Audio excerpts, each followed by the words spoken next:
Yo yo aja. Aku. Kumpulan. Smack that.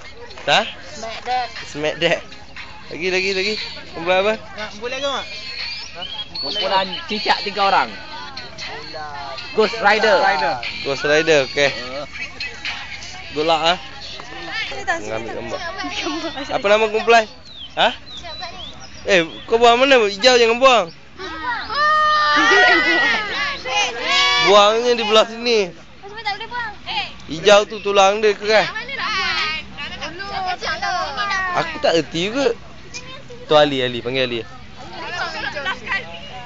Okey, apa nama kumpulan? 3 orang ke? Dia tak kumpulan. Ha? Tak kumpulan. Patut kau masuk yang ni tadi. Siapa? Siapa? Root tu 3 orang buat. Kita join dengan Ainul lah. Jangan. Buat je ni. Ha? Gini. Ha? Buat je ni. Buat yang petak boleh kan? Tak pasti aku. Nak tanya band pantak sikit. Apa nama kumpulan?